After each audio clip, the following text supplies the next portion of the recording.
नमस्कार दोस्तों, स्वागत है आपका। आज हम बात करेंगे कि आईपीओ क्या होता है। आईपीओ होता है इनिशियल पब्लिक ऑफरिंग। जब बिना कोई कंपनी मार्केट में लिस्ट होती है तो वह अपनी कंपनी का आईपीओ लाती है, जिससे वह कंपनी क्या करती है कि पब्लिक से फंड रेज करती है और उसके बदले में वह कंपनी पब्लिक को शेयर देती है।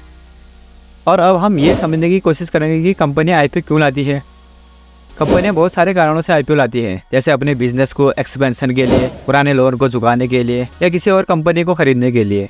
जब भी कोई कंपनी ना आईपीओ लाने का प्लान करती है तो सबसे पहले उसे डिटेल डॉक्यूमेंट बनाना पड़ता है, जिसमें कंपनी की सारी डिटेल होती है, जैसे कंपनी की हिस्ट्री, कंपनी की फाइनेंशियल डिटेल, कंपनी का फ्यूचर प्लान एक्स्ट्रा। इस डॉक्यूमेंट को DRHP यानी कि ड्राफ्ट रेड हेरिंग प्रोस्पेक्ट कहते हैं। कंपनी को यह डॉक्यूमेंट सेबी के पास सबमिट करना पड़ता है। सेबी यानी कि securities and exchange board of India, जो कि एक गवर्नमेंट की बॉडी है जो स्टॉक मार्केट को रेगुलेट करती है, ठीक वैसे ही जैसे RBI बैंकों को रेगुलेट करता है। सेबी सबमिट किए हुए DRHP को रिव्यू करती है और आईपीओ लाने की परमिशन देती है। परमिशन मिलने के बाद कंपनी आईपीओ लाने के लिए रेडी हो जाती हैं। आईपीओ लाने के लिए कंपनियां इन्वेस्टमेंट बैंक को हायर करती हैं। इनका काम होता है आईपीओ लाने में कंपनियों की हेल्प करना। इन्वेस्टमेंट बैंक कंपनियों के साथ मिलकर आईपीओ का सारा प्लान बनाती है और फिर आईपीओ को पब्लिक के लिए ओपन किया जाता है ताकि पब्लिक इसमें अप्लाई कर सके। आईपीओ 3 दिनों के लिए ओपन रहता है। इस पीरियड को आईपीओ का इश्यू पीरियड भी कहते हैं।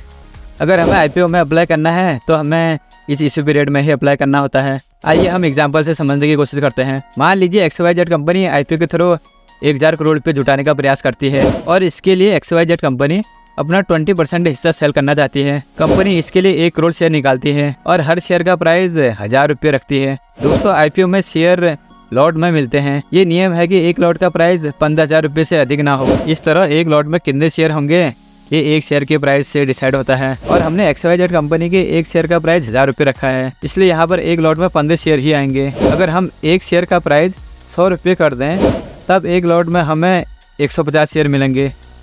दोस्तों, आईपीओ ओपन होने के बाद पब्लिक उस आईपीओ में अप्लाई करती है।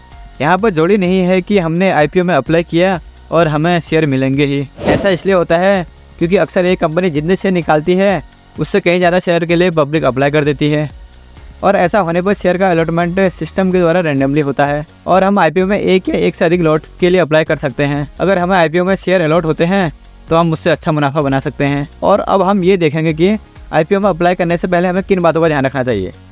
तो सबसे पहले हमें यह देखना है कि कंपनी जो पैसा जुटा रही है वो कंपनी किस लिए पैसा जुटा रही है। वो अपने ऋण को कम करने के लिए जुटा रही है या फिर कंपनी अपने विस्तार के लिए पैसा जुटा रही है। और दूसरा हमें यह देखना है कि कंपनी का पिछले सालों का परफॉर्मेंस कैसा रहा है, कंपनी प्रॉफिट मेकिंग है कि नहीं। और तीसरी हमें कंपनी की DRHP डॉक्यूमेंट की रिपोर्ट पढ़नी है, जिसमें वह अपनी संपूर्ण जानकारी सेबी को देती है। आशा है आप ये समझ चुके होंगे। अगर हमारी वीडियो पसंद आए तो हमारी वीडियो को लाइक करें और हमारे चैनल को सब्सक्राइब करना ना भूलें।